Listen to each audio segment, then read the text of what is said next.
Good morning. I'd like to welcome those visiting us live streaming this morning. I'd like to call the Corporate Services meeting to order and have anybody disclose pecuniary interest either now or rises down the agenda anytime. So this today is the business plan and budget presentations. So at this point I will turn it over to our CAO, Kelly Coulter. Thank you, Mr. Chair. Through you, I'll make a couple of opening remarks and then turn it over to the Director of Corporate Services. The budgets that are before you, I'll just sort of take you along where we went as a staff group in relation to your support. So the one-on-ones that occurred with each committee chair, along with the presentation that occurred last week with the executive committee, has basically provided three core organizational goals that all departments have woven through their operational budgets. Everything from long-term care to paramedic services and transportation and environmental services. Each operational and capital budget that will be presented consider the three initiatives as staff continue to respond to your desire for modernization and innovation across our systems. Each department have their additional special goals that they will highlight. However, all goals are formulated around our three primary corporate objectives. Number one being the core focus to advance our mental wellness program, including the three core objectives of enhanced involvement and influence for staff, workload management, and balance. Number two was the three special cross-functional teams that the staff have recommended to Council, one being the Bruce Works, which is effectively SharePoint and Office 365. Our goal with that is that it will increase the ability to involve all staff across the organization. I think everyone that will be presenting today can connect with the comment that it will also reduce employee, what we call the merry-go-round with data files and data update, that ideally will also help to address workload management, reduce employee time on redundant data entry and multiple updates across multiple files.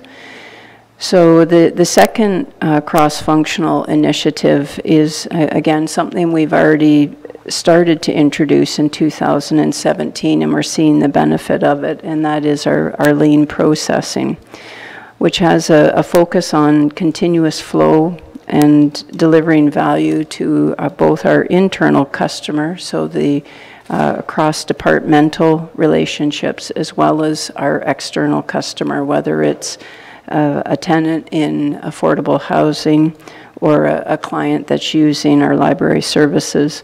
Ultimately, our goal is to, on your behalf, deliver to the best of our ability value to the taxpayers. The core principles of the lean process is that it's respect for people. All members of the community have answers to our system and process issues. Let us ensure that they develop their problem-solving skills to help us to address those. Continuous improvement, that we get to a place where we always ask, is there a better way to do this so that it helps our customer and saves me as the employee's time and work.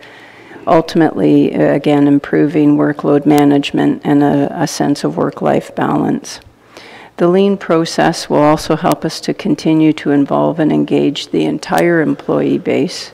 It will help us to reduce and ideally eliminate redundancy to create capacity to assist with workload management.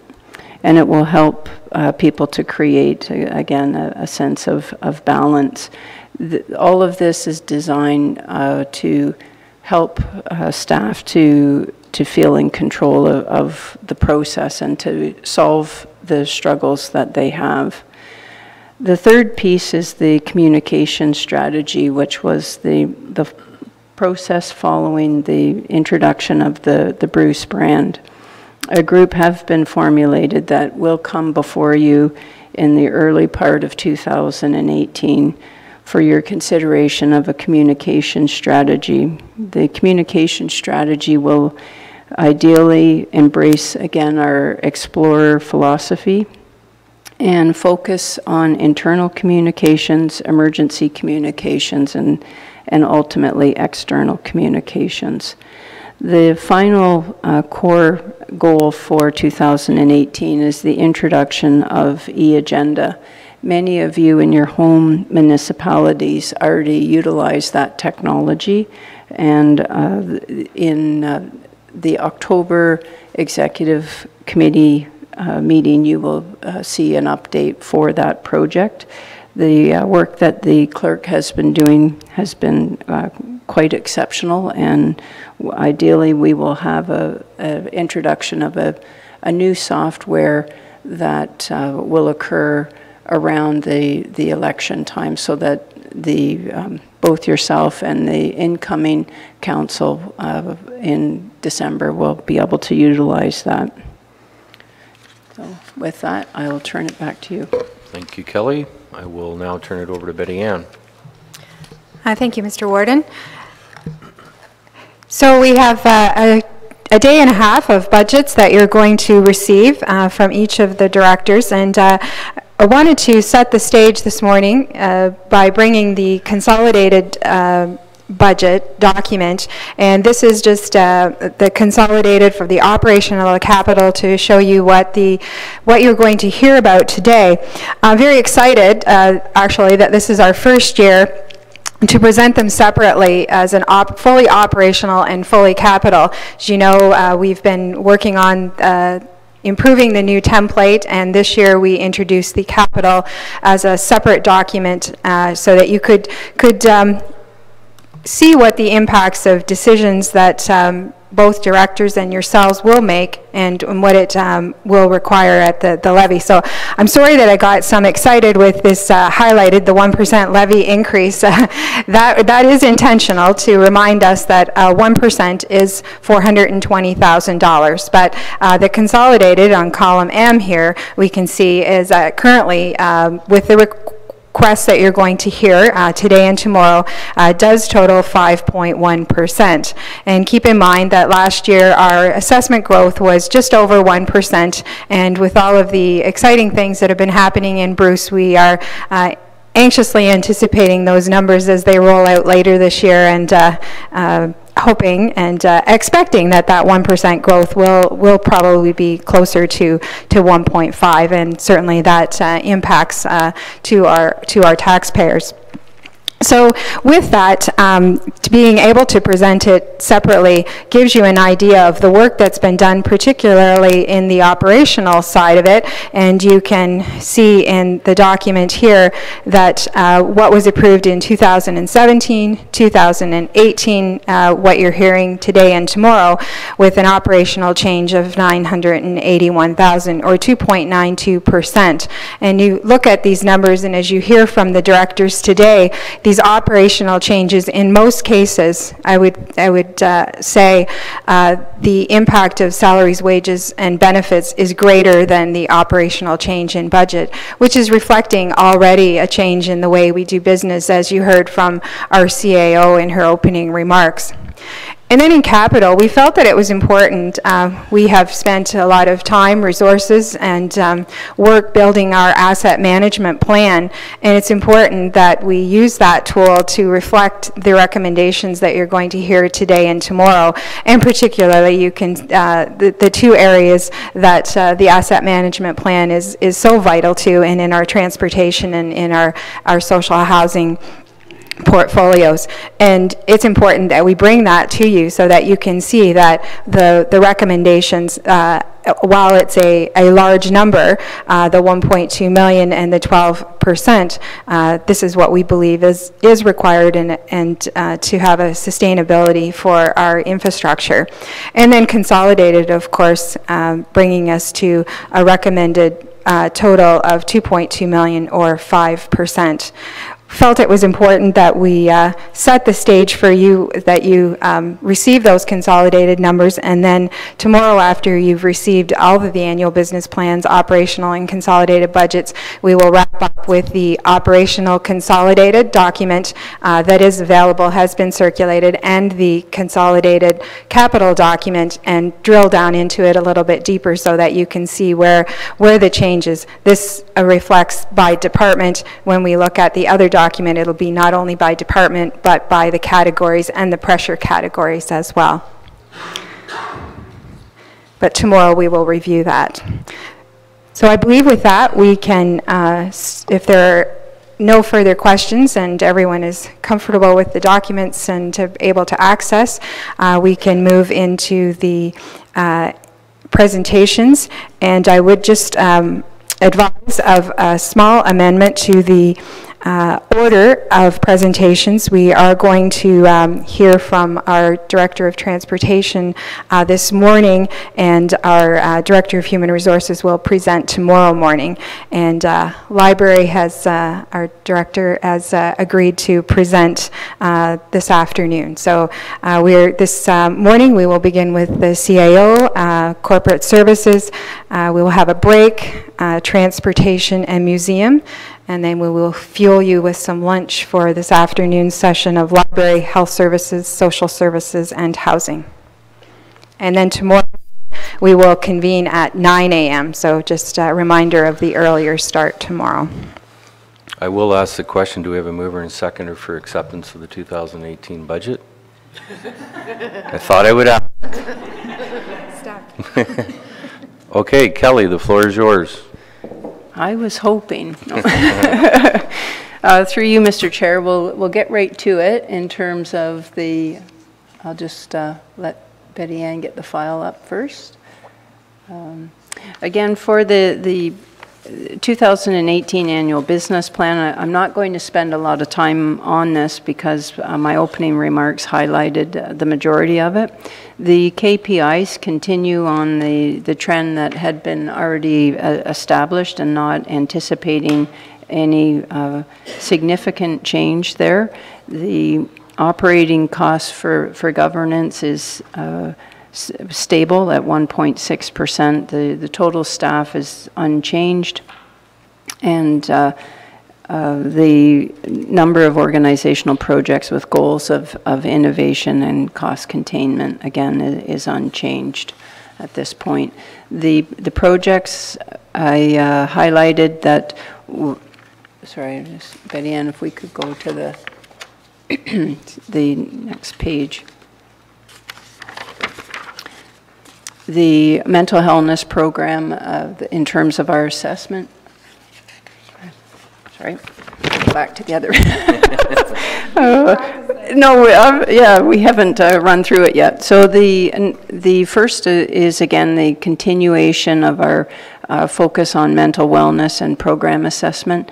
Many other organizations have been watching this program. We're one of the first, if not the first county to really focus on it. Our goal is to address the continued evolution of involvement and influence, workload management, and work-life balance. The second initiative that will occur near the end of 2018 with 2019 projected budgetary impact is the update to the strategic plan. The last strategic plan from 2013 to 2023 has largely been advanced and completed, so it does make sense for that to be considered for to be in keeping with the transition with the the municipal election in 2018. The three cross-functional groups, I probably have spent too much time talking about it, but I do want to stress again that in particular the corporate services budget will be highlighting the initiative for the Bruce Works, which we collectively feel is very important to the future of the operations of the county, and hope that you support it. The lean processing that we started in August of 2017 has already started to have a big impact. The training aspect of that initiative is budgeted both within the CAO's budget as well as each individual director's budget. The communication strategy will continue to reduce barriers, in particular with internal communication, and ideally enhance our external communications. And finally, the e-agenda that you'll see at the October 5th executive committee, executive committee meeting, that an update will be provided for that, with an expectation that we will release an RFP and start that project. To reassure, the monies have already been reserved, so there is no levy impact on that with that project.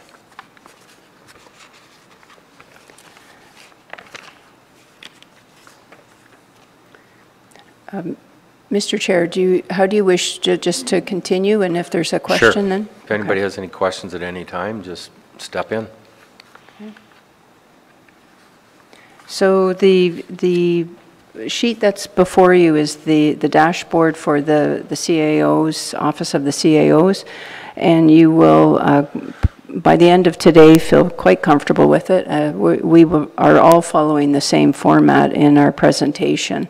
So we have two programs in the Office of the CAO, one being the CAO Administration, and the other being Legislative Services, which is the County Clerk and County Council committee costs. On the dashboard in the middle of the sheet, you'll see the annual reserve budget. And if I'm going too quickly, I'll just look around the room. Everybody's good. So under the annual reserve budget for the CAO, there's no transfers to and no transfers from. Okay, is everybody good with that?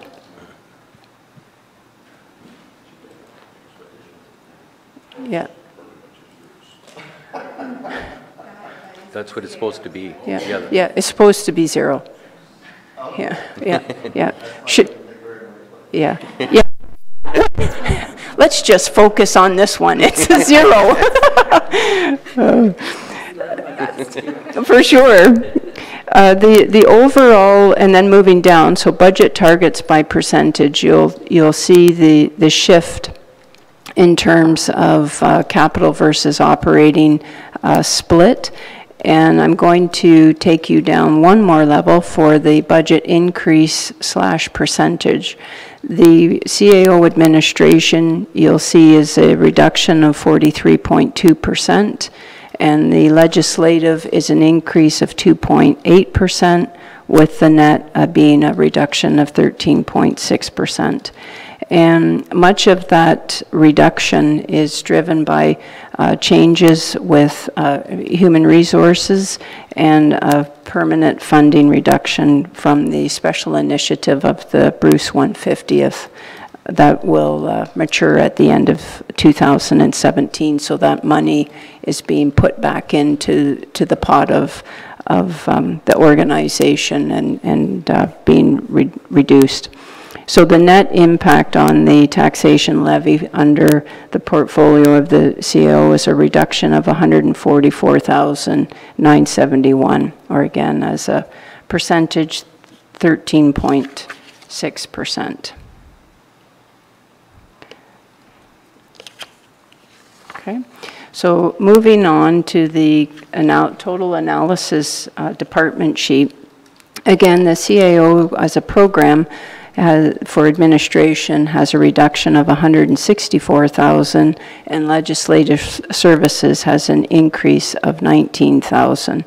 With the total department sheet, I will take you to column L.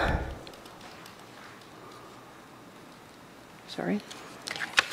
Where you will see under salaries and wages, $3,434. All good? Everybody? Yeah. So under the column L, expenditures by type, salary, wages, and benefits, Okay. That is the total cost increase for salaries, benefits, and WSIB, or the Workplace Safety Insurance Board, for existing staff with no additional positions, and hence why you'll see the monies being reported under maintained services. The increase factors as a result of the new salary grid and the market review that were completed this summer, and the 2% COLA has also been absorbed. We good? Yeah?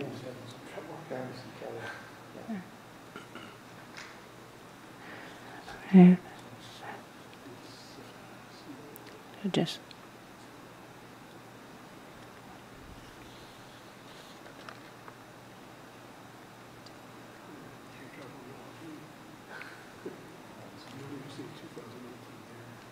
Is it big enough up there?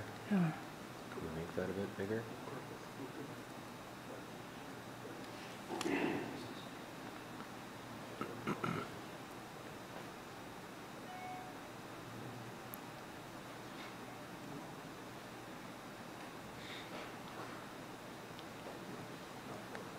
Yeah.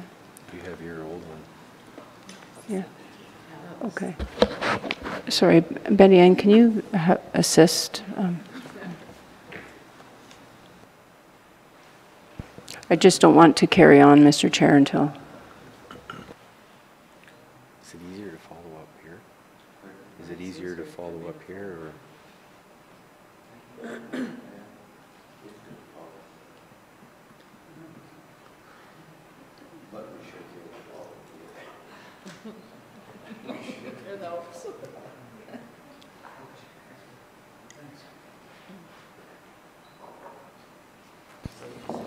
So under column L, we've done the expenditures by type for salary, wages, and benefits of $3,434. So that's the change over the 2017 budget, of which 100% is driven as maintained services.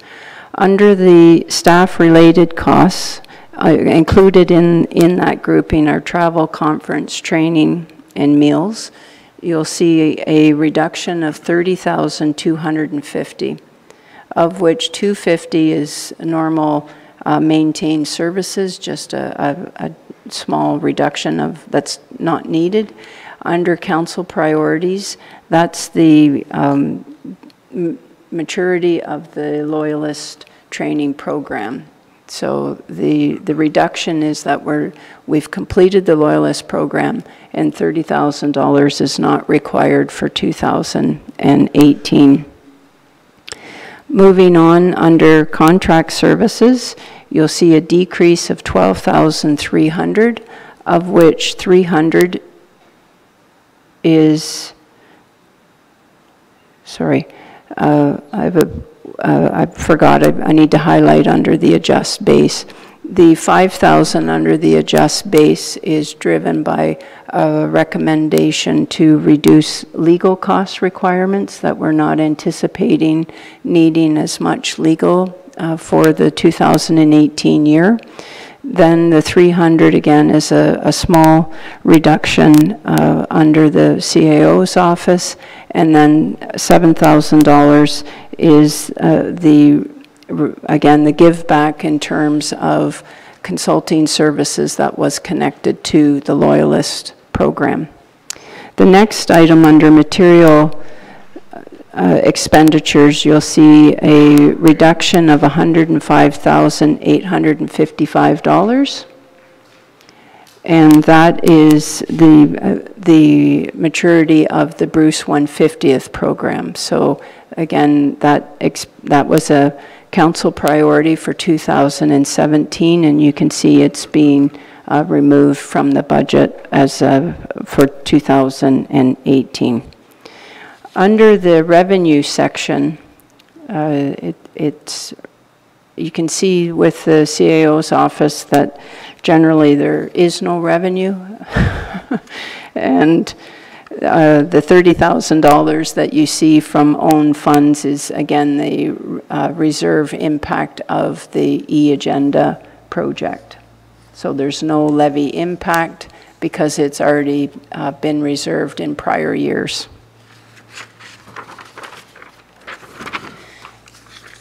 So very quickly, I'll just go through in detail by each programmatic area. So if you can go to the tab that's labeled Analysis CAO, which is right beside the Analysis Total Department. I'm just looking, everybody good? Okay.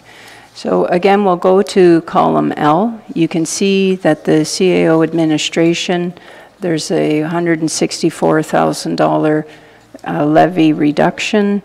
And then as you scroll down in terms of expenditure by type, some of this is going to sound like repeat, but I think it's important to highlight the differences.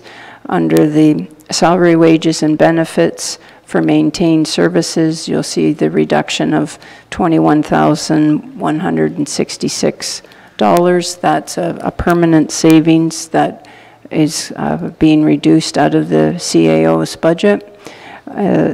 The staff-related costs is, again, the $30,250 that we talked about earlier, being driven from the maturity of the Loyalist program. And it belongs under council priorities because it was deemed a council priority to have that funding. Contract services for the $7,000, again, is the consulting side of the Loyalist program.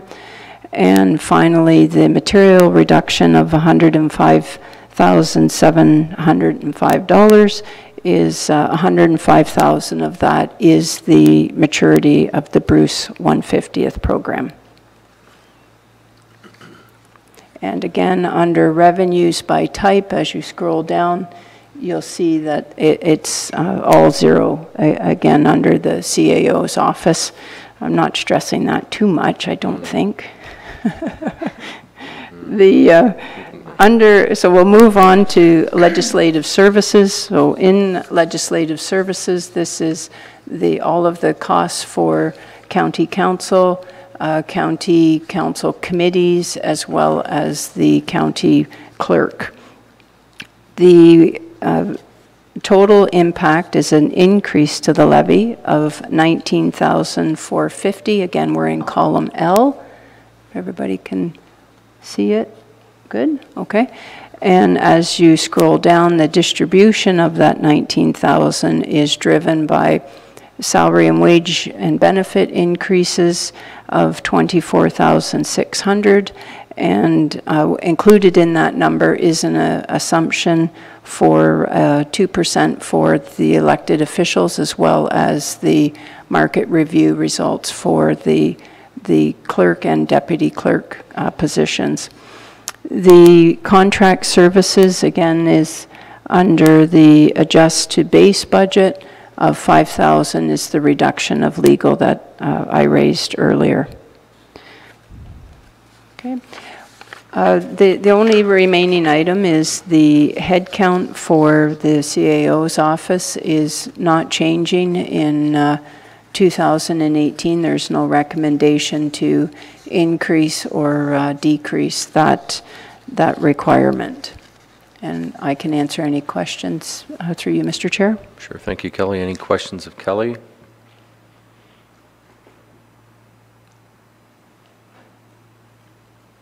Paul? Back on one of your very first pages, there was a line there about percentage of tasks completed. And in 16 and 17, it was at 85%. And in 18, you're predicting that you're only going to complete 85% of your tasks. I find that very odd. And I guess why you're only accomplishing 85% of your tasks is the 15% that's not getting done. Is it the same task that just gets put off, put off, put off? Through you, Mr. Chair, thank you for the question. The The reason for the 85% as budget is year to date. So the goal would be to have 100% done, but indeed, as you look back and you see the trend from 2015 through to and including 2017, inevitably special initiatives, we have carryover at the end of the year that we have not got projects completed that we were hoping to complete. And it varies year to year by department, but traditionally we are having a little over 14%, approaching 15% that we aren't getting closed. Ideally, at the end of 2018, again with the introduction of the lean initiative, we can see that number increase, hopefully closer to the 100%. Any other questions or comments? Okay, we will move into corporate services.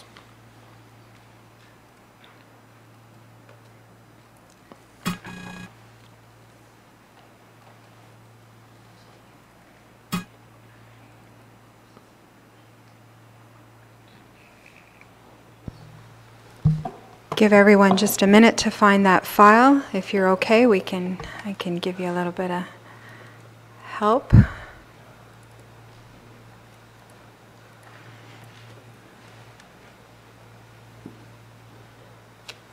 You good? Yes. I think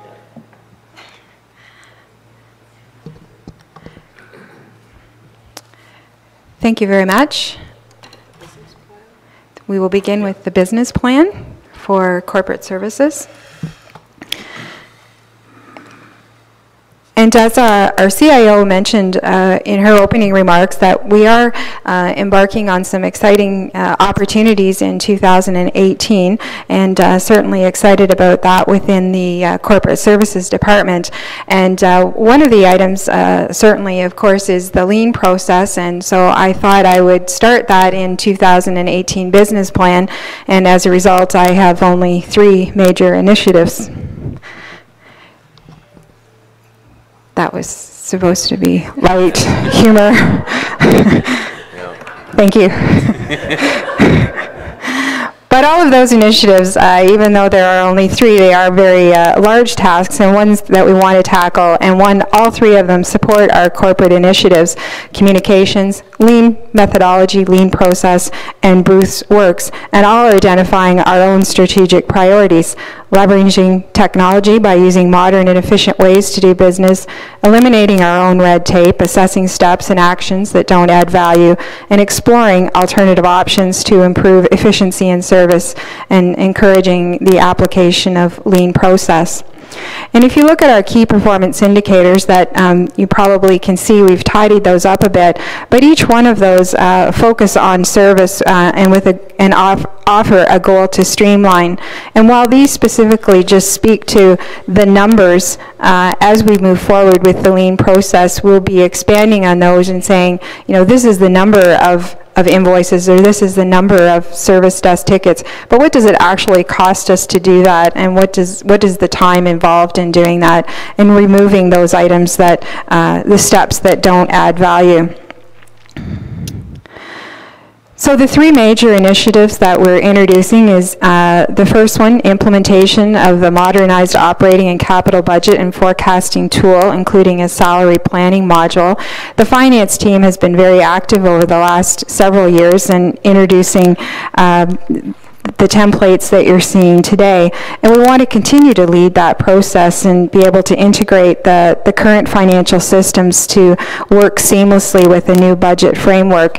And we appreciate the confidence that the Corporate Services Committee have in the finance team when you earlier this year approved the purchase of new software to be able to introduce that for the 2018 forecasting year and the 2019 budgeting tool.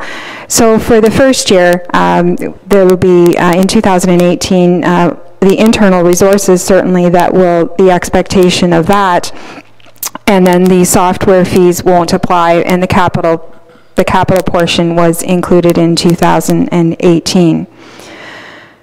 The second, implementation of Bruce Works, and Bruce Works is going to be a shift to our new collaborative technologies. And you've heard in previous budgets, we've talked about SharePoint, we've talked about unified telephony, and now's the time that we want to move into that and take action and to bring it forward and to mobilize Bruce County.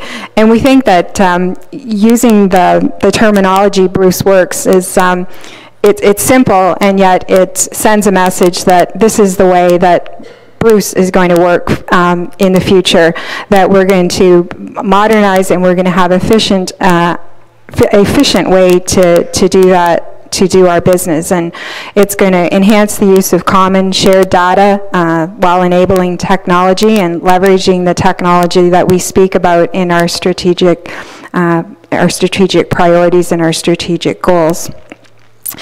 We have estimated this to be a total cost of, I believe we're looking at $605,000 in total is what we've recognized in this business plan and in this budget. And as I go forward in the budgets, we'll provide more detail about that and how we have planned over the last couple of years and putting reserves aside for this initiative and preparing for this day, and certainly recognizing the internal resources. Our third initiative, while it sounds very simple, examining the accounts payable process, it's one that does get a lot of airtime, and particularly how we deal internally and externally. And we want to take a look at that, and part of that is with the lean processing, and we have some staff that have already jumped on that bandwagon to take a look at it. And it's more than just what it means to the finance team, what it means to the organization. So when we talk about that, establishing an internal departmental team that's not internal to finance, but internal within across the county, because we have a number of key people within the other departments who they may have 5 or 6 steps that they do within any invoice or working with a vendor before it even gets to finance to cut that check or to send that e-payment. So we are looking at how we can move forward with that and across the organization to eliminate duplicate and redundant processes. Are there any questions on the business plan? Seeing none. Oh, Mike? Just, I'm trying to formulate it here. But I guess, you know, for a long time we were reserving money for electronic filing system or control documents, you might say. And I think this, am I reading this right, that this SharePoint will accomplish that with all of your documents? And I guess historically then, do you scan a whole bunch of documents and historically all other documents included in the database, or am I all misunderstanding? It is part of that big umbrella, and certainly working with the legislative services and the clerk's department, part of the e-agenda component. But SharePoint can be known as just a document management. Some people only use SharePoint for that purpose. We see it as much bigger and has much more opportunities than just as a document management. It can be for digital storage, for our housing group with all of their facilities, digital photography for the museum, for our economic development. So it can be just used as that, but we look at it as that it's going to be a modern way and just version control. And one of the big issues with being able to introduce SharePoint is the budget documents themselves, and how we do struggle a little bit with that merry-go-round, as we've talked about it affectionately, as do we have the right version and don't, and SharePoint allows it to do it. And as it says in the word, it really is, it's sharing documents, whether it's in file storage, no matter what hub that you may be at, whether you're at the Lakeshore Hub, you're at the Peninsula Hub, you're here at the Administration Center, and you want to be able to access a document, that it will allow that purpose. The Skype for Business allows us to be,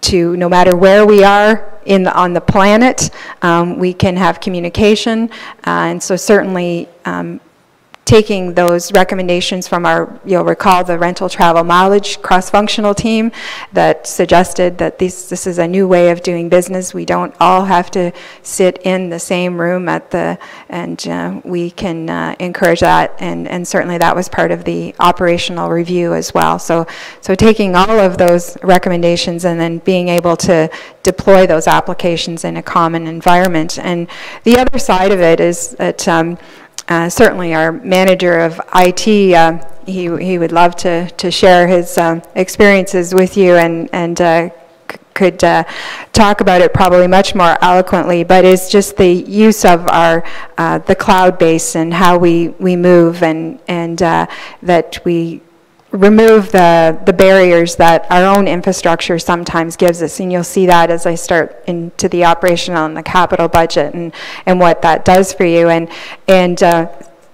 the seamless things, and as I suggested to our senior management team, we did have a major outage here last evening, and we're at risk, and but the IT team was able to take some very quick action to make sure that you were able to access your files today. But some of those things I suggested to our director, our manager of IT, was that all part of the plan, that we were going to have a little bit of excitement today as we move forward with sort of our final phase of the infrastructure and then to introduce Bruce Works. So.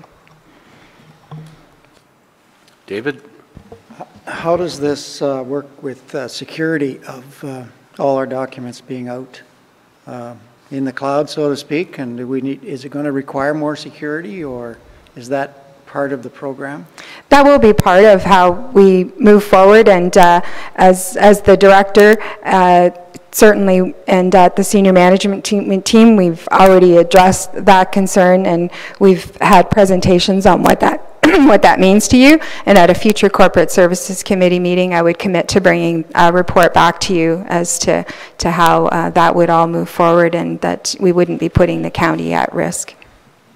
So with this technology as well, is this something we can share somewhat with our lower tier municipalities? Certainly be a way that we can do business better with your local staff, and certainly something that we can set in the parking lot to have further discussion regarding. Anne? So this Skype for Business, is it a better Skype? I've found just regular Skype often doesn't work, you know, when we try to use it for interviews and things. Yes, and I've had the opportunity, there's some pilot projects that we've been undertaking. We've had a cross-functional team that has already done some good work on this and brought us to where we are today, and bringing this recommendation to you. And the Skype for Business, it comes with a cost, and that's, I think, what brings you the enhanced enhanced program. So, and again, it's with the subscription based, the cloud based, it is per employee, so you can see the difference in the cost that brings. But we do believe that the benefits and in the investment will be huge to move the county forward and how Bruce will work in the future. I just had one follow-up question. You mentioned the internet being down, so I know some of the businesses now, they are having two providers at certain locations that they don't want. They're hoping, as long as their outlet, or that two providers will, if one goes down, the other one you can switch over to. And I just wondered if that had been considered, just to make sure, or maybe it's not an issue often enough to be a problem. I can certainly take that offside and have that conversation with our IT manager. This was more of a power outage, and within our own internal power and with our servers. So, but certainly I can take that offside and have that question.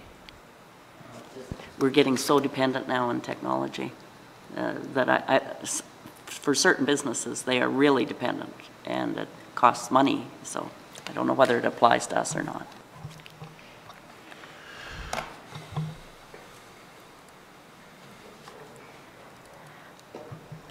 All right, well, thank you for those questions, and we will move into the operational budget, and as I explain that, hopefully it will answer some, add additional clarity to those questions.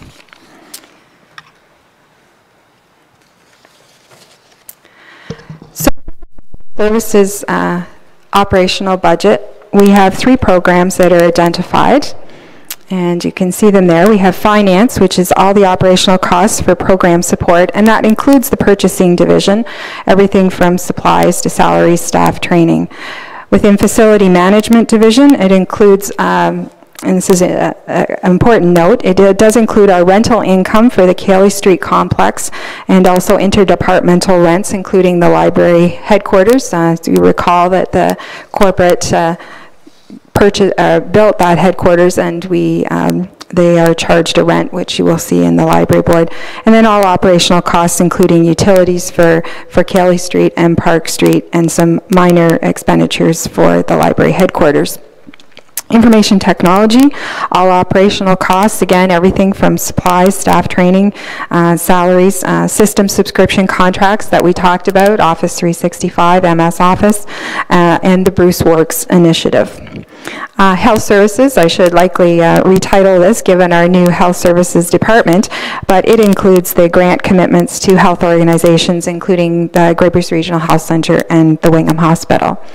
So on the dashboard, the first item, again, is the annual reserve budget, and you can see our transfer to reserves, the $15,000 annual repayment to the working capital reserve for the Park Street renovations that we completed, $150,000 paid back over 10 years, $15,000 a year, and then $25,000 to the insurance reserve to maintain that reserve to fund any deductibles for liability purposes that we may have through the year.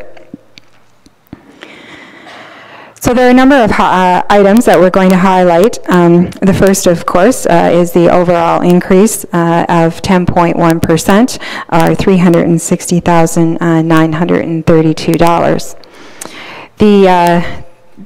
Identifying here the revenues, and of course the capital is now separate, but the operational revenues and expenditures. The budget increases by program are highlighted and include the 5.6% increase in salaries and benefits as part of that overall 10.1%. And you can see individually by program, the 3.3 for finance, 20.3 in facility management, 30.3 in information technology services, and then the reduction in health services.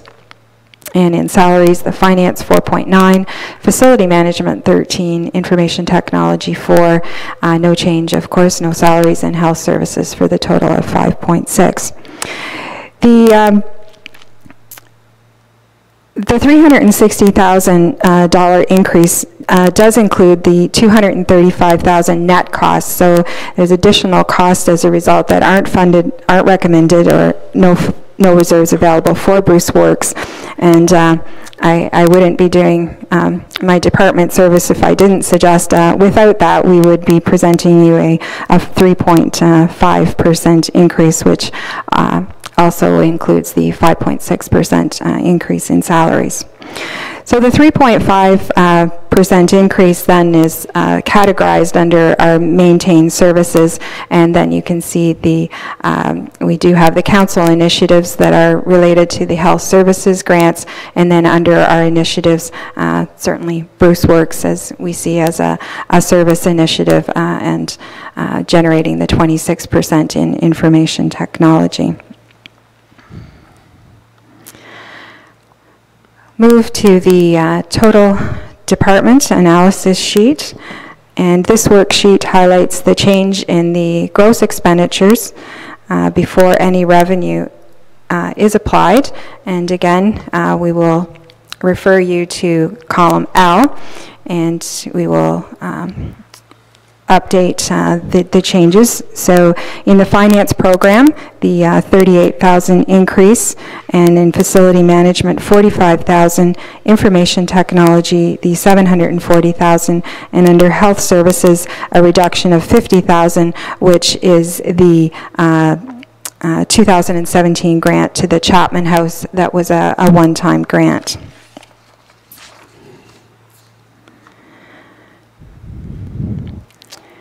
In the salaries and wages, and because there is a significant shift, I am going to take you into the analysis sheets. I'll highlight them here and then drill down into the analysis sheets because of the significant changes by program. So the total salaries, wages, and benefits, the 129,000 is the total cost increase for the salaries, benefits, and the WSIB for existing staff. There are no additional positions, and they are categorized under maintained services. This increase factors in the percent increases from the new salary grid as a result of the pay equity and market review, and the 2% COLA increase that has been recommended. Under staff-related costs, and again, the message is as we start to lean our process and as Loyalist has been wrapped up and we move forward, we have a decrease of $9,340. And while we have that decrease, we're also incorporating as an opportunity, a second fleet vehicle for consideration at the Park Street facility, and that has been included in there at a cost of $6,200 in the event we want to look at moving forward to that. So contract services, felt it was important that we keep Bruce Works together, and instead of separating it out into individual expenditures. So the increase is driven by Bruce Works of $520,000, and then the system subscription contract services of $184,000, which is a shift from our on-premise environment to the subscription base that will reduce the capital infrastructure, which you'll see later on in my presentation, and improve the service. Under materials, the supplies, the equipment, the telephone, particularly we've seen reduction in our telephone costs, and you'll see that across the organization, and that's reflecting savings and our efforts to reduce of $21,000. And included in that is a service initiative that was the, I'll speak to in just a moment when we get into the individual programs.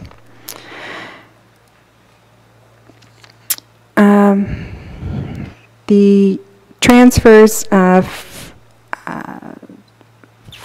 our grants and our transfers, the reduction of $60,500. Again, that's the Chapman House, and the second payment of the Historical Society, the $12,500. In our transfer to reserves, the reduction of $5,000. There's a change in that in reference to the Park Street renovations, where we had originally were going to pay back $10,000 a year, and that was increased to $15,000 when we expanded the project to include the entire building for renovations. And our fleet costs, again, this is the $6,120 that's been set aside as a service initiative if we are going to introduce a second fleet vehicle. And the facility costs, the increase of $10,930.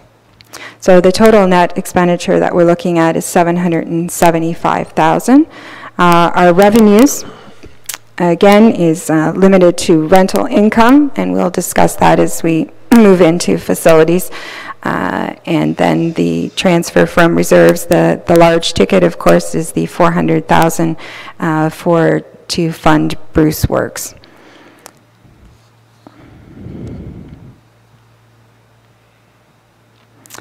And the $25,000 under health services, the recommendation here is to fund the Wingham Hospital commitment from the tax stabilization reserve.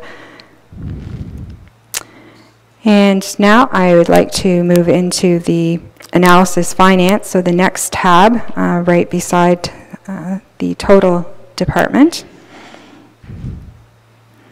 This isn't as easy as it looks to talk and make sure I have for our home viewers up on the screen. So as previously mentioned, the program increased for expenditures of $38,000 while absorbing the increase of $51,759 for salaries and benefits and the new salary grid and the 2% approved COLA. The decrease in staff-related costs of $7,200. The contract services, the $3,050, and then the material supplies, equipment, advertising, special programs, a modest increase of $2,600. The grants are reduced by $17,500, and that was $12,500 to the Historical Society, the second year of that $25,000 commitment, and $5,000 to the Saugeen Children's Festival, Saugeen Children's Village in 2017, not repeated in 2018. And the fleet costs, as I spoke earlier, to allow for the opportunity for a second fleet vehicle here, which we have found to be very valuable in reducing our travel costs for staff purposes. Where's the Owen Sound Hospital showing up? It'll be under health services. Okay, so. And we'll just get to that in a moment. Thank you.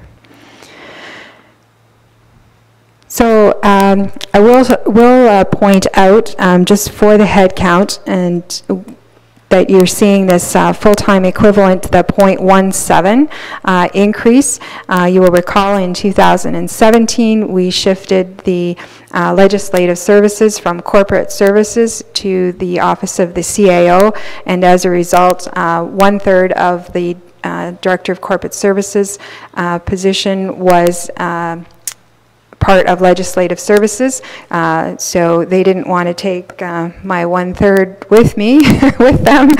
So that 1/3 now has to be distributed between the other two major divisions, being finance and the information technology. So that 0.17 is, there's no change in dollars, it's just the head count, recognizing that my full position is recognized in corporate services and as 50-50, and so finance and IT get half of 1/3 now, in addition to the 1/3 that they had. That's all clear as. Sense.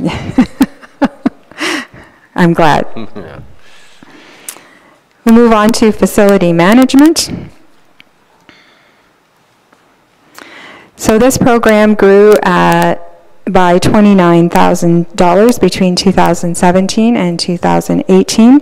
Again, the salaries and wages and benefits were greater than that full growth of by $39,000, and is all included under maintained services.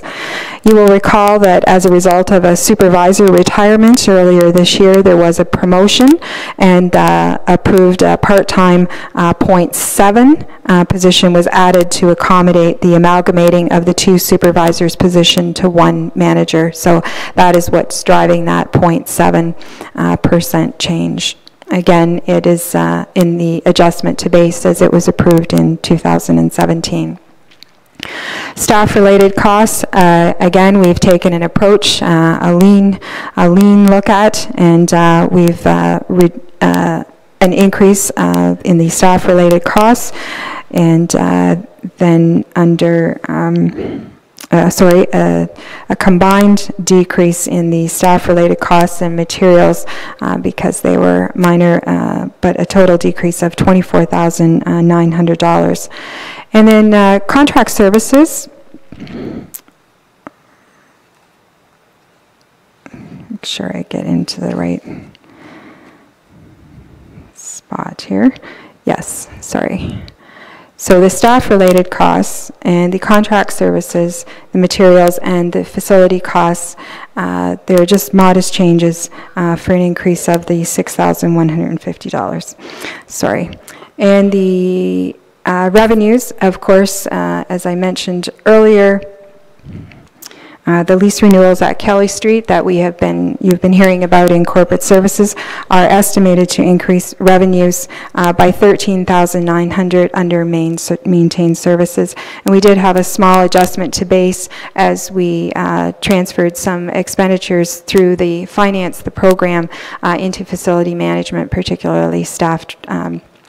The revenue that was the revenue for some interdepartmental adjustments that we made for rent from the various departments to adjust it to actual for 2017. So overall, an increase in revenues of $16,000 and the net requirement of $29,000.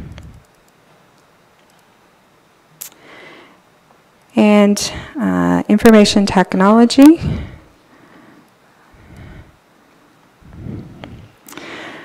So this program this recommendation is to grow this program by $340,000 in the net requirement for expenditures.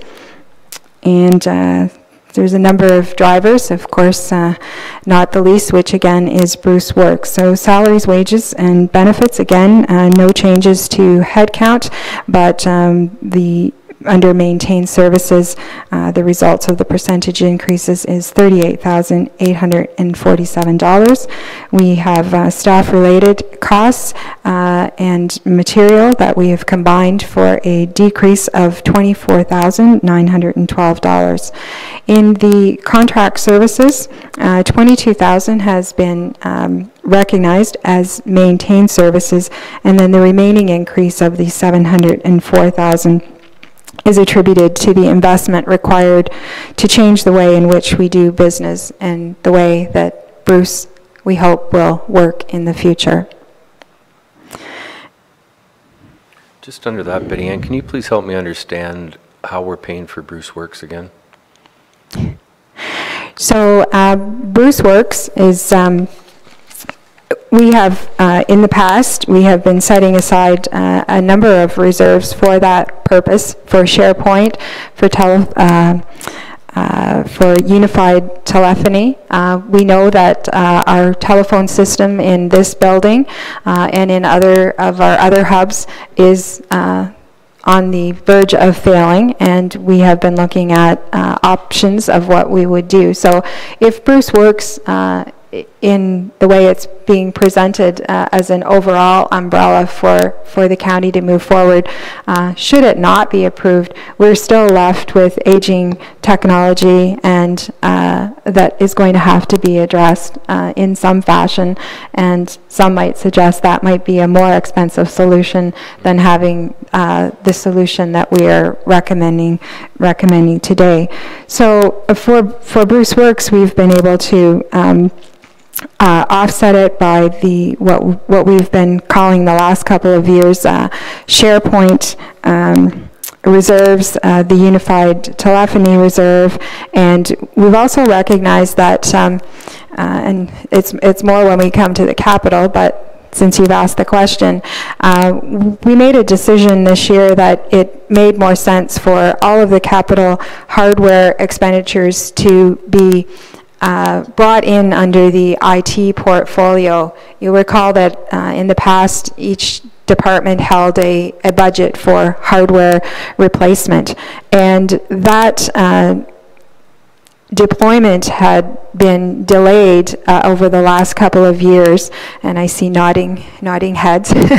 and we weren't at any risk with our desktops. Many of us have desktops at home, but until they actually fail, we don't replace them. But in our operations, we want to make sure, and in our asset management plan and under our amortization, we would replace a desktop, most desktops, every 5 years. But that had not occurred over the last couple of years because of resources and looking at how we would move forward. So we were building reserves for our hardware replacement, and in doing so, we were utilizing numbers that we had seen in our previous capital forecasts, even up till 5 years ago. So we all know that the cost of technology has reduced. You might argue with that, with what you're seeing and hearing from me today, but for the most part, the purchase of hardware, laptops, desktops have reduced. So we've been putting funds aside to replace this hardware. And now what I'm seeing in the ITS team, what they're being able to deliver and at the prices they're being able to deliver those at to our departments is significantly less than what we anticipated. So we're suggesting in this budget that there is funds available, at least in addition to what we've put aside for SharePoint, about $100,000 for unified telephony. We've got approximately $200,000 set aside for that, and that we would take the savings from that hardware, that we're going to be able to deploy that in a cheaper fashion, that we believe there's, by end of year, we'll know that number exactly. But when we finish it, that there'll probably be a surplus in that of at least $100,000. So if we scroll down further, and as I said, without getting a lot of capital mixed up with operations for the point of this conversation, we have held the cost of Bruce Works in the operational budget, and we're reflecting that there would be $400,000 that would be able to offset the cost of that program. So it leaves $235,000 that would not be, I believe that's my number, that would need to be funded from the levy for that purpose. So that's where I was going with that. Is because it's a corporate-wide initiative, is that something that can come out of the tax stabilization reserve? Through you, Mr. Chair, absolutely, if that was a decision of council. May I just ask one question? If the Director of Corporate Services could just highlight as well the element to the project related to Office 365. So we've talked a lot about the SharePoint side, and I think the Office 365 should be, for the benefit of committee, highlighted. This is absolutely the biggest project that's in the budget, so I think it's worthwhile to stress a little bit. So 65 is a corporate, it's a subscription, and it includes it would include the full desktop version of the latest Office applications, which users would use on multiple computers and devices. So whether it could be installed on multiple devices, your Android tablets, your iPad, your iPhone. So when we have the active Office 365 subscription, it would include the desktop version, so we would have most up-to-date of Outlook, PowerPoint, Word, Excel, Publisher, and they would, and that would allow access from anywhere at any time. And it's a paid subscription, so it would be paid on head count. And at this point, this is basically an estimate for that subscription. It would be $320,000 annually because it is based on our head count. Some might argue that, well, there may be positions within the corporation that wouldn't necessarily need the full out Office 365. But the reason that you need to go big or go home is that if we don't deploy it across the organization, Office 365, then our ITS team are left with managing 2 or 3 different types of subscriptions, and then their resources then are limited because they're still keeping the old way we do it and the new way. So we believe that it has to be across the organization. So through you, Mr. Chair, the one risk if committee ultimately chose to fund part of this through the tax stabilization is that cost would come back the next year because it's a repeatable cost. It's not a one-time, and ultimately would need to be embedded into the operational tax levy. So that was my concern. So Yeah. like the one-time funding would be for SharePoint and for Bruce X. And this ongoing would be entrenched in the budget yearly. Correct. And I have done an analysis for that, and not to get into it that deep here, and have shared it with our CAO, is looking at to 2019. What does that mean? Because obviously 2018, we could get by and we could do tax stabilization. But as I move into the capital, you'll see that our net cost for 2018 is $235,000. That net cost in 2019, as we move, because we obviously wouldn't have the same amount of reserves, but we're still going to have, there's expenditures that mean nothing to you, but they're annual ongoing. It's called AirWatch and our wide area network, our firewalls, those things, and the Office 365 subscriptions, they're going to be repeated. But the things that we won't be repeating are the purchase of handsets or the consulting services that will need to get us to there. So we will still have those subscriptions, but what we won't have available is what the recommendation, and here's the $400,000 reserves. So we're going to go from a $235,000 requirement in 2018 to 405,000 in 219. So there would be 170,000. And I didn't do this math to see that it would come out, but I then went to my capital and said, what is the savings in my capital? Because we're going to cloud, because we're going to do our final phase this year, our infrastructure is going to be brought up to speed, and then we're going to start to maintain in 2019.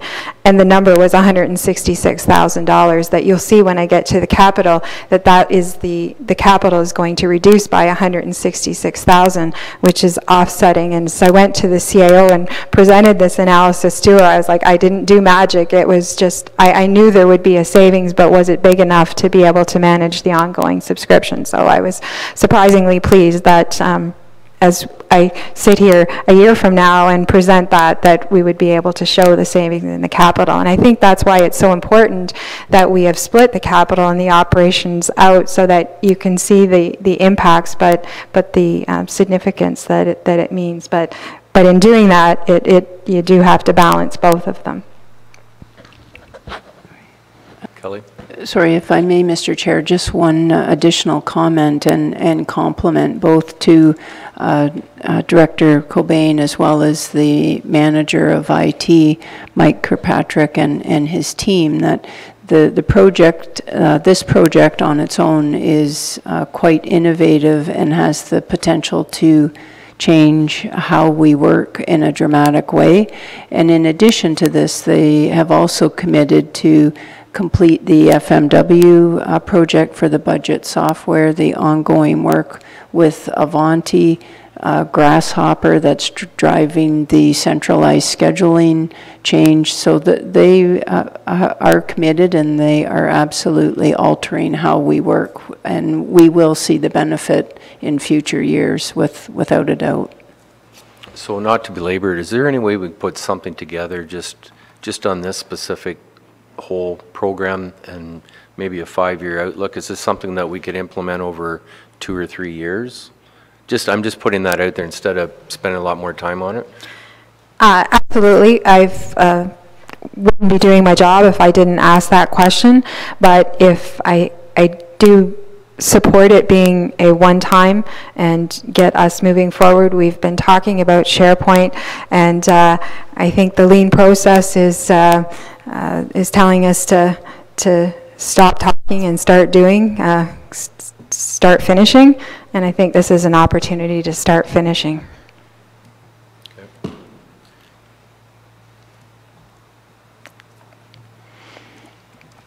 David? Mr. Chair, through you, the Office 365, obviously some of these programs, there are upgrades from time to time. Would that be included in the cost, the yearly cost, or would we pay more as we go along if things change with the program? I've invented Microsoft Office because we have MS Office, which is our platform, and then Office 365. My understanding is that the subscription changes, if anything, we've seen in MS Office is that they stabilize. It's when we change our head count that we have to true up, and we would have additional costs. But we've been able to manage those, I think, fairly well within the organization with the MS Office. So I would see this as no different, but certainly point well taken.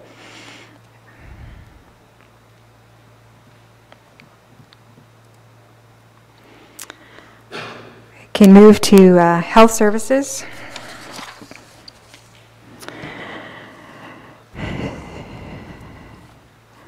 So this program is the decrease of $48,000, and it reflects council's priorities.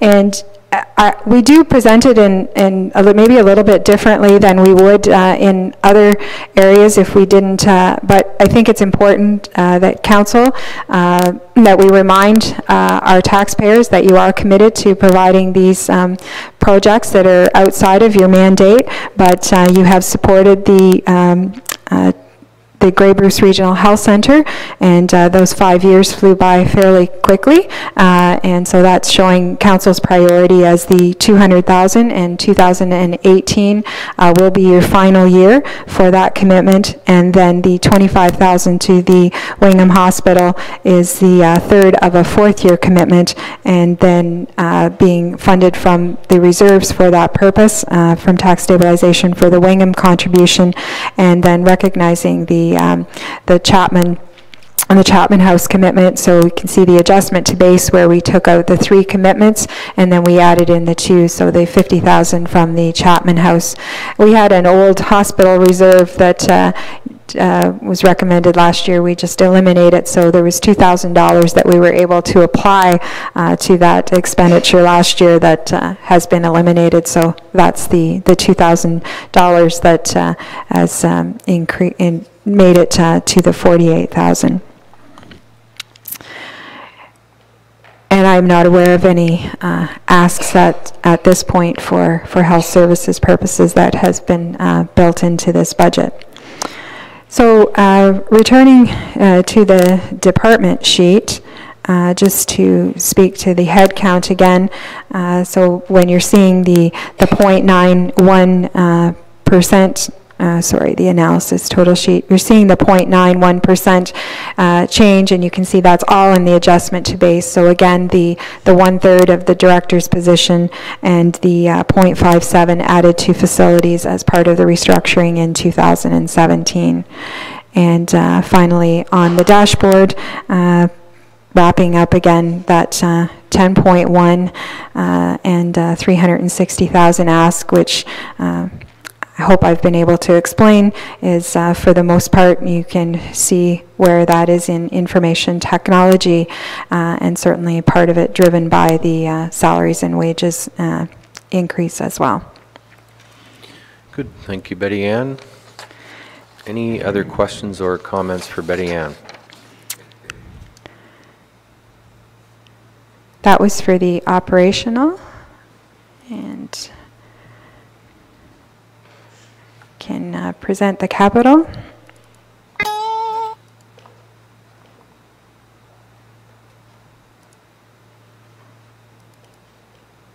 There we go.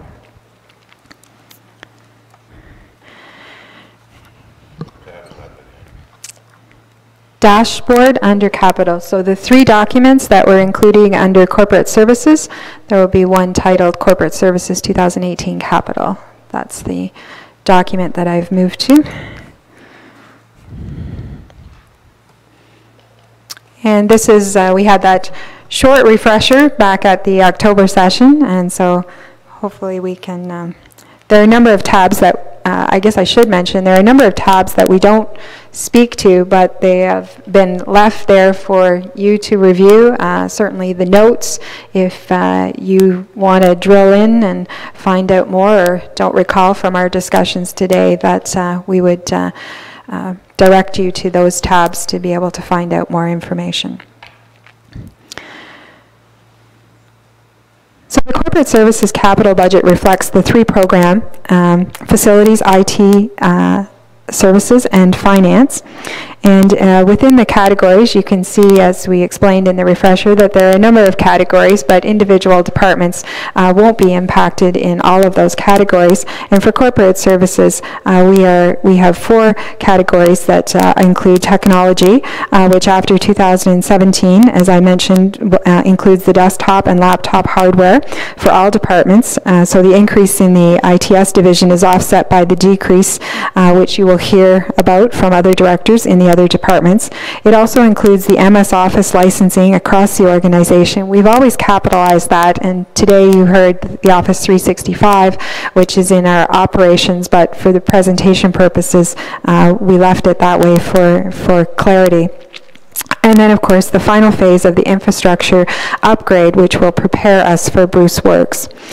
You will note the decrease in the future years. As you can see, the decrease in expenditures on line 34. And that's what I spoke about as we implement Bruce Works and we leverage subscription plans enabled over the internet or cloud services as we introduce Skype for Business, SharePoint Online, and Office 365. This is a shift to new collaborative technologies, reducing the employee merry-go-round mentioned in our CAO's opening remarks, and leveraging technology a priority in our strategic plan. So we can see the changes, as you see, from 2017 to 2018. Particularly, I wanted to highlight in the IT, because we spoke to it earlier, the drop in 2018 to 2019 as we stabilize. And as I suggested, those savings then would be applied to the overall Bruce Works initiative and the subscriptions as we carry forward. Vehicles in that category includes the lawn tractor replacement at the Park Street Administration Center, $15,000, which is fully funded by reserves. Furniture and fixtures includes office furniture, for which we will plan to replace as the items wear out. Building includes several initiatives for the Park Street and Califa Street facilities that I will explain in detail when we get to that program. Line 38 shows the net levy requirement across the forecast. And as I said, the increase in 2018 is related to the final phase of the infrastructure upgrade and also the utilization of reserves that we have had the ability to use in prior years for this purpose, but are no longer available in 2018. That is reflected in line 37. So you can see the increase in the net requirement in line 38, and then the significant drop in our revenues as the reserves were no longer available and utilized in the previous phases.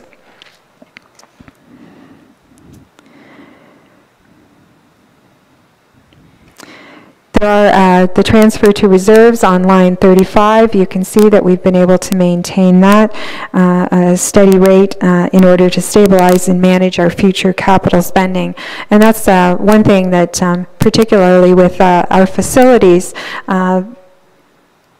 and being able to manage that and being able to transfer reserves for the last number of years, so that when we're bringing forward initiatives, we're bringing them forward as an expenditure, but having the reserves set aside to be able to offset, and very proud to have been able to do that.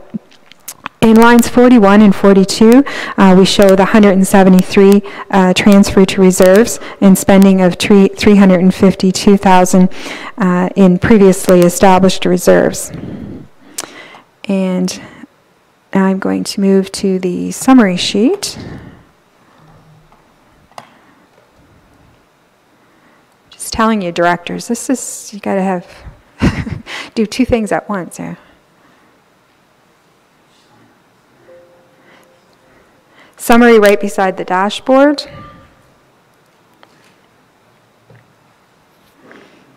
And I just wanted to highlight in here that in 2017, we had $192,000 was transferred to reserves for that in 2017, and as you saw on the dashboard, the recommendation is $173,000 for 2018. And then we had down in the revenues, there was $893,000 that was available from reserves to fund the programs in 2017, and in 2018 there is $352,000 proposed. So they can see the significant changes in our revenue and how that's impacting the overall. So overall, the net requirement, and we'll focus on the 2018, the net requirement is 200, again, column L, which is a popular column today. You see the net requirement is $236,000, greater than 2017, and the majority of the impact is related to the IT infrastructure replacement that began in 2016 and 17 and was funded primarily from reserves. In 2018, the ability to draw on those reserves, as previously mentioned, is reduced, and all are identified under maintained services for those programs, with the exception of the service initiative in technology. For technology and communications, which is the change in how we deploy our hardware and showing it under IT as opposed to each individual department taking ownership for that. Each program summary sheet does highlight the category, the pressure categories, but given that they're very specific to the program and the expenditures by type clearly identify which program they are, I'm able to just explain it on this sheet rather than diving into the summaries. So in technology, which is in our IT portfolio, the decrease of $64,000 includes the $106,000 transition of hardware replacement costs moving to the IT budget in the 2018, including corporate services, now is incorporated into that total along with the other departments. It also includes the ongoing corporate software costs for MS Office of $245,000, server software of $54,000, includes $30,000 to enhance printing capabilities throughout the organization, and that's something that we've heard about. It's Follow Me Print, so no matter where you are with your direct access, your printing capabilities would also follow you. The replacement of server infrastructure in 2018 is $267,000, which includes an estimated $200,000 for the replacement of servers and storage boxes that are past their life expectancy. Backup battery replacement of $10,000 is also included to ensure departments do not experience any downtime due to the limited functionality of the aging assets. This budget line also includes a test development environment, which is really critical to not only our regular ongoing, but certainly in the Invante world and our financial software assist in the new FMW. So that test development environment will minimize the impact of software upgrades being deployed with potential side effects. The replacement of aging network infrastructure includes $105,000 in network switches and firewalls for replacement to reduce connectivity failures and to address security and performance issues. Wireless access points will also be addressed, adding capacity, enhancing performance, and minimizing the risk of failure currently with the current aging access points. This budget allows the corporation to utilize technology to create new, effective way of doing business that promises to shift time resources to build an elevated level of service both internally and externally.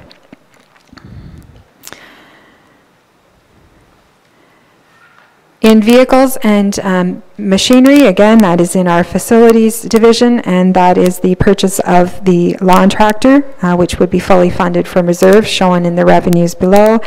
The furnitures and fixtures will decrease of $10,000, just a decrease in spending of our office furniture. The building components, we have, they're divided, but all related to facilities. And over the years, we've been able to build those reserves in anticipation of these expenditures. And as a result, in 2018, the projects planned for Kelly Street include repaving the parking lot, estimated at $35,000, window replacement of 15, carpet replacement of 10, and here at the Park Street facility, the atrium floor is scheduled for replacement, and other carpet replacement, $85,000, and these projects are funded primarily by reserves for that purpose, with a net requirement $2,000 less than our prior year. We also have a project to replace the sprinklers in our ITS server room with a more effective dry solution. And then if we take a look at our revenues, you can see that for line 42, the total revenue is projected to decrease $541,000, and that reflects the transfer from reserves for technology spending, which was largely consumed in 2016 and 2017. Overall, the increase in capital requirement is $236,000. And in summary for corporate services, again, the consolidated percentage change that you saw in our opening remarks is 14%, or $597,000, and is largely driven by the salaries and benefits and the Bruce Works and the renewed IT infrastructure.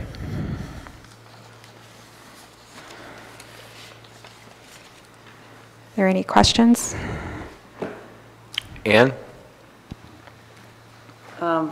So your criteria for transferring, is it, you do it on a department basis, like, you know, some do it just on a surplus of all departments at the end of the year or something. So it's a planned criteria for transferring to reserves, or just refresh my mind on how that works. Certainly. So a number of reserves, and we have thanks to Darlene, she circulated that document, so hopefully if you didn't have a chance to look at it, it's very telling. But by department, we anticipate any large expenditures, so that's what this 5-year capital forecast has done for us, to be able to look forward as to into the next 5 years, and to be able to set reserves aside for those assigned purposes. In addition to that, then if we have capital projects that remain incomplete at the end of the year, then that would be transferred, or would be held in reserves to complete the project in the next year. If it is indeed a surplus and it was a capital project budgeted and we've been able to complete that project for less than what was expected, that would go into surplus, and then as approved by this council, transferred to the tax stabilization reserve, and then that is where we typically look to that tax stabilization reserve to offset the levy or for special one-time projects. Any other questions? Paul? A couple of things. Betty Ann, earlier in your presentation, you mentioned that you've seen folks nodding. Did you think we were in agreement with you, or about to fall asleep? I should have clarified that, Councillor Eagleson. It was staff that were nodding. Oh, okay. Yeah. And they were quite excited that the IT division was taking on the responsibility of the deployment and the cost of the hardware replacements in the future. All right, if there's nothing else, we will take a quick break. I'm sorry, if I could just take 5 minutes. Part of my portfolio also includes the non-departmental. Sorry. And if I could just, you can find that under the 2018. There will be just one document under non-departmental. It is the operational. And it includes,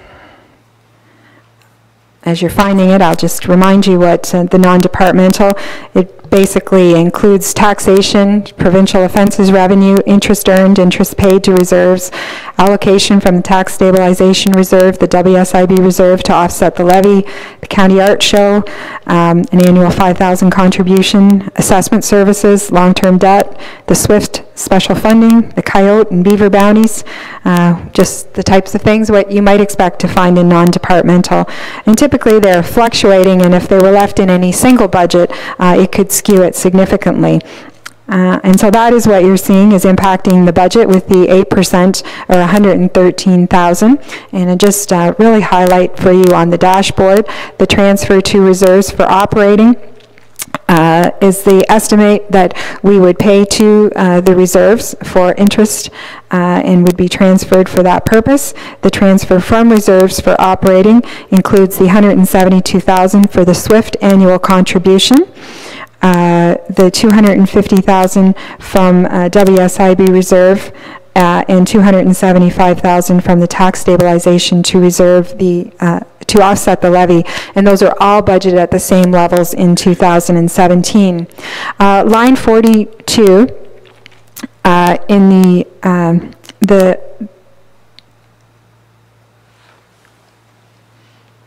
yes, as we move to the analysis total department very quickly.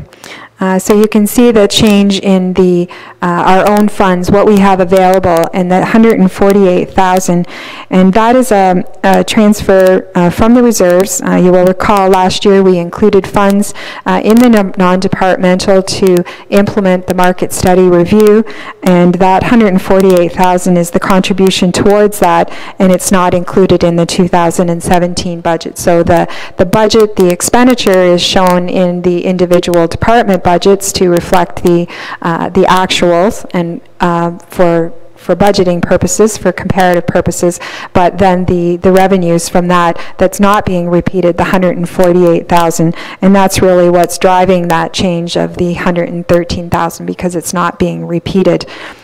There's the expenditure and revenues are equal. It's just that you're seeing the expenditure in the individual budgets, but the revenue was held in the non-departmental. So where we're seeing the other changes in the total department is payments in lieu are projected to increase 50,300.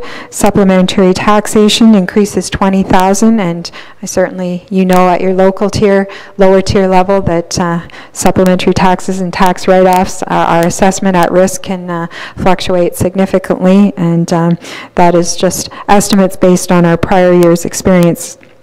Provincial offenses, as much as we hesitate doing it, our trends certainly, and our current stats and our forecast are certainly lead us to believe that a recommendation of a $75,000 decrease in that revenue is would be wise for us to include in this budget. And then our interest income, so some of our investment initiatives, an increase of 40,000.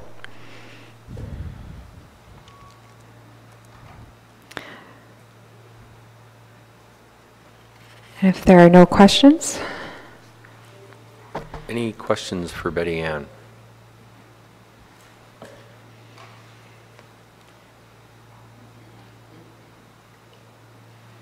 No? Okay, we'll have a quick break and then come back to transportation. Great.